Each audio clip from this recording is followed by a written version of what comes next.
మార్గశిర లక్ష్మీవార వ్రత కథ. పూర్వకాలమున సుశీల అను ఒక బాలిక కలదు. ఆమె చిన్నతనములో కన్నతల్లి కాలము చేసిన తరువాత తన తండ్రి వేరొక వివాహం చేసుకొను. వచ్చిన ఆ సవతి తల్లి సుశీలతో ఇంటి పనులు చేయించుచు తను విశ్రాంతి తీసుకొని చుండేది. కాలక్రమంలో సుశీల సవతి తల్లికి ఒక పిల్లవాడు జన్మించాడు. ప్రతిరోజు ఆ పిల్లవాడిని కూడా ఆడించమని సుశీలను పురమాయించింది. బదులుగా ఒక చిన్న బెల్లం మొక్క తినమని ఇస్తూ ఉండేది. ఇంటి పనులు చేయించుచు మరియు శిశువుతో కష్టపడుతున్న సుశీల స్థితిని విచారించి ఇరుగు పొరుగు వారు ఆమెను శ్రీ మహాలక్ష్మి ఆరాధించమని చెప్పిరి. ఆ మాట వినిన సుశీల మట్టితో శ్రీ మహాలక్ష్మి యొక్క బొమ్మను చేసి తన కన్నతల్లి వలె భావించి నిత్యం పూజించుచుండేది. తన సవతి తల్లి ఇచ్చిన బెల్లపు మొక్కను అమ్మవారికి నివేదన చేయుచుండేది. కొంతకాలమునకు సుశీలకు యుక్త వయసు వచ్చింది. తన తల్లిదండ్రులు ఆమెకు తగిన యువకునికిచ్చి వివాహం చేసిరి.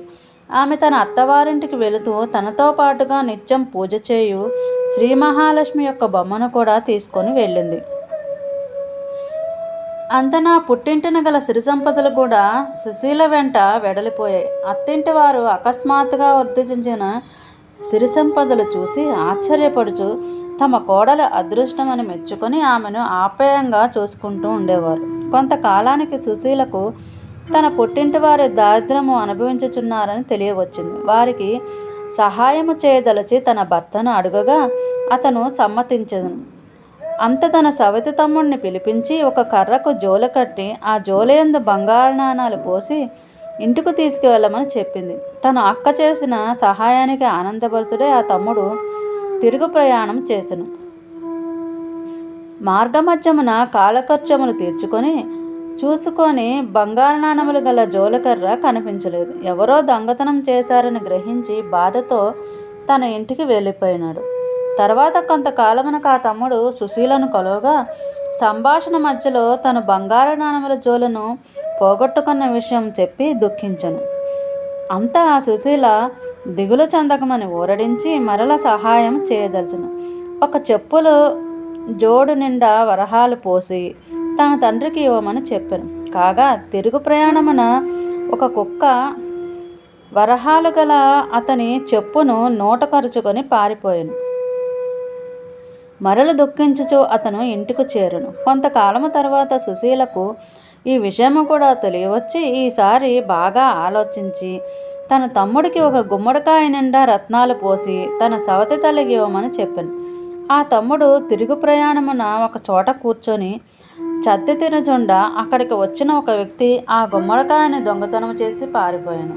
ఇది గ్రహించిన ఆ తమ్ముడు బాధపడి తన దురదృష్టమని నిందించుకొని తిరిగి ఇంటికి చేరను. ఇట్లుండ తన పుట్టింటి వారిని చూడవలనని కోరిక కలిగి సుశీల ఒకనాడు ఆమె పుట్టింటికి వెళ్ళను. తన తమ్ముడి ద్వారా జరిగిన విషయములు తెలుసుకొని విచారించను. తన పుట్టింటి వారి దారిద్ర్యం పోగొట్టుకు ఏమి చేయవలనని తీవ్రంగా ఆలోచించి తను నిత్యము పూజించు శ్రీ మహాలక్ష్మిని పూజించిన సంపదలు కలుగగలవని గ్రహించి తన సవతి తల్లి చేత ఆ శ్రీ మహాలక్ష్మి వ్రతము చేయుటకు నిశ్చయించుకున్నది. తన పుట్టింటి వారిని తనతో పాటుగా అత్తారింటికి తీసుకుని వెళ్ళింది. ఇంతలో మార్గశిర మాసం ప్రారంభమై మొదటి లక్ష్మీవారం వచ్చింది. నియమనిష్టలతో సాయంకాలం శ్రీ మహాలక్ష్మి పూజ చేయదలిచి ఉన్నది గాన ఆ రోజు ఏమియునూ తినవద్దని సుశీల తన సవతి తల్లికి చెప్పాను. కానీ ఆ సవతి తల్లి పిల్లలకు భోజనం పెడుతూ ఆకలికి తట్టుకొనలేక తను కూడా చద్దన్నం తినను. ఉపవాస దీక్షను ఆమె పాటించలేదు కనుక పూజ చేయరాదని మరుసటి లక్ష్మీవారం చేద్దామని సుశీల చెప్పాను. రెండవ లక్ష్మీవారం సాయంత్రము ఆ సవతి తల్లి స్నానం చేసుకొని తలకు నూనె రాసుకొని ఇది అమంగళ సూచి కనుక పూజను మరుసటి వారం చేసేదని సుశీలకు చెప్పాను. మూడవ లక్ష్మీవారం సాయంత్రము ఆ సవతి తల్లి పిల్లలకు జడవేయచు తను కూడా తలదువ్వు కనును. సంధ్యా సమయమున కేశాలంకరణ అమంగళము కనుక ఆ పనికి సుశీల విచారించను. మరుసటి లక్ష్మీవారము తన సవతి తల్లిని నిష్టగా ఉంచదలిచి ఆమెను ఒక గృహమున కూర్చుండబెట్టి బయట గడియ వేశాను. కాసేపటికి అక్కడికి పిల్లలు ఆడుకొనుచూ వచ్చి అరటిపండు తిని వాటి తొక్కలను ఆ గృహ ద్వారము వద్ద విసిరి ఆకలికి తట్టుకోలేక ఆ సవితి తల్లి ఆ తొక్కలను తినెను. ఆ విషయం తెలిసిన సుశీల బాధపడను. ఇంతలో ఆఖరి లక్ష్మీవారం వచ్చెను. శ్రీ మహాలక్ష్మి పూజకు శ్రేష్టమైన మార్గశిర మాసము వెడలిపోయిన మంచి అవకాశము చేజారిపోగలదని గ్రహించి ఈసారి ఎటులనైనా తన సవతి తల్లితో పూజ చేయించవలనని పట్టుదలతో వ్రతభంగము కాకుండా తన తల్లి కొంగును తన చీర కొంగుతో ముడివేసుకొని ఏ విధమైన నియమభంగము కలగకుండా జాగ్రత్త పడింది. ఆనాటి సాయంత్రం తనతో పాటు తన సవతి తల్లిని కూడా శ్రీ మహాలక్ష్మి పూజ చేయించను. పూజానంతరం ప్రసన్నురాలైన శ్రీ మహాలక్ష్మి సుశీల పెట్టిన నివేదనను స్వీకరించి ఆ సవతి తల్లి పెట్టిన నివేదనను తిరస్కరించింది. భక్తి శ్రద్ధలతో సుశీల ఇది ఏమని అడుగగా ఆ శ్రీ మహాలక్ష్మి, ఓ సుశీల, నీ చిన్నతనమున నువ్వు నా పూజ చేయునప్పుడు ఈ నీ సవతి తల్లి కోపగించి చీపురుతో నిన్ను కొట్టినది. ఆ దోషము వలన నేను ఆమె నివేదనను స్వీకరించలేను అని చెప్పింది.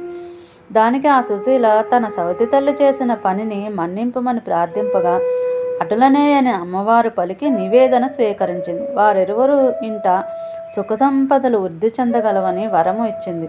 ఆ ప్రభావమున తన సవతి తల్లి ఇంట సంపదలు క్రమముగా వృద్ధి చెందసాగును. అటుపిమ్మట ప్రతి సంవత్సరము వచ్చు మార్గశిర మాసమున 5 లక్ష్మీవారములు నియమనిష్టలతో శ్రీ మహాలక్ష్మి పూజ చేసి తమ వైభవము కొలది పరమాన్నము, పొలగము, బూరెలు, అప్పాలు మొదలగును నివేదన చేయుచు వారిరువురు కుటుంబములు సుఖ సంపదలతో ఆనందముగా నుండురి. జై శ్రీ మహాలక్ష్మియే నమః. మార్గశిర మహాలక్ష్మియే నమః.